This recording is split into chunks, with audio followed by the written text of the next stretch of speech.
I grew up in New England, and I was born in Lynn, Massachusetts, and I grew up in Cambridge and Somerville, Massachusetts, and there's a big college scene there. There were people from all over the world, so I was exposed to all types of music when I was very young. My mom it was sort of the era of the folk and world music revival of the late 50s and early 60s.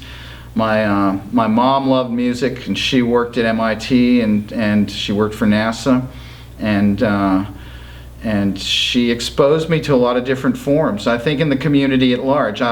She was big time into Bill Monroe, who I had the pleasure of meeting at the Opry. Marty Stewart knew my mom loved her and that I loved her, and actually introduced me to her at Minnie Pearl's wake. Introduced me to Bill, sorry, Uncle Bill, at Minnie Pearl's wake at the Opry, and I got to play with him in the back room with Marty and some other folks. It was a big thrill. So I was in Cambridge, and there are a lot of different types of music being played and performed, and then I was playing in some bluegrass bands. I'd studied cello for a minute and played mandolin and guitar, and wanted to play upright bass. I wanted to be a drummer initially, but that was vetoed by my mom, and it was a good thing.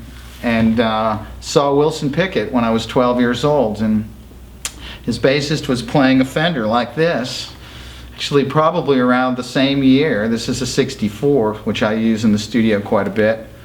Anyway, I sat right in front of the bass player all night and wanted a Fender bass and wanted to be in a big soul band, and which eventually ended up happening. But I studied a bit at Berklee. I studied in high school. We were right there, so I was able to get, a good foundation with a lot of great professional players who are around. It's an active music scene there. It's lively. Went to New Orleans a few times. I have a lot of relatives on the Gulf Coast who are mostly in Florida at this point, but I had relatives in Mississippi and a few people in New Orleans at that time. So I was exposed. I got my soulful training on the streets of New Orleans and my legitimate training in the hallowed halls of the schools of Boston. So anyway, that pretty much led me to where I am. Stopped in New Orleans on my way out west, and there wasn't a lot happening there around 1970. Ended up in the San Francisco Bay Area, where I ended up in the Mission District of San Francisco. Played in a lot of Latin jazz bands. It was a great experience, a lot of great players, Malo and Azteca and Luis Gasca and Belzorate and Jorge Santana, all these. It was quite an active scene. Dave Garibaldi was active in it, a lot of Greg Rico, a lot of great drummers. Ended up meeting Mickey Hart and John Cipollina. John was Quicksilver Messenger Services guitar player. Probably one of he and Garcia were the two premier guitar players, and Carlos, of course, in the Bay Area at the time, in the rock scene. And John and Mickey and the Dead's engineer, Dan Healy, sort of took me under their wing and whisked me away to Marin County, and I joined a band with Pete Sears, who's a great bassist as well as being a great pianist. Later was in the Starship, but we were in a band called Copperhead with John. I worked with John and the great Nicky Hopkins, who was a dear friend as well.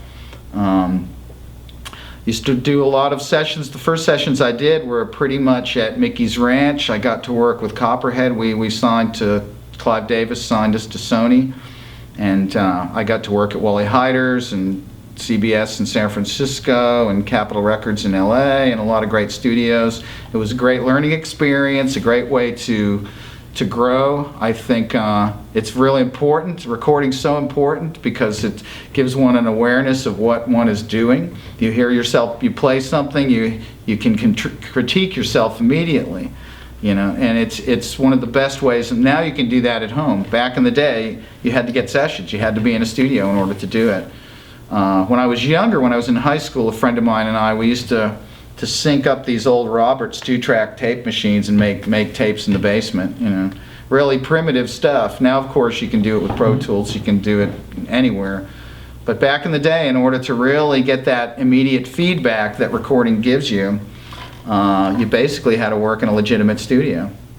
I remember when the first 16-track machines came in, which sounds so primitive at this point, but back then it was a big deal. The first session I did was on an Ampex 3-track.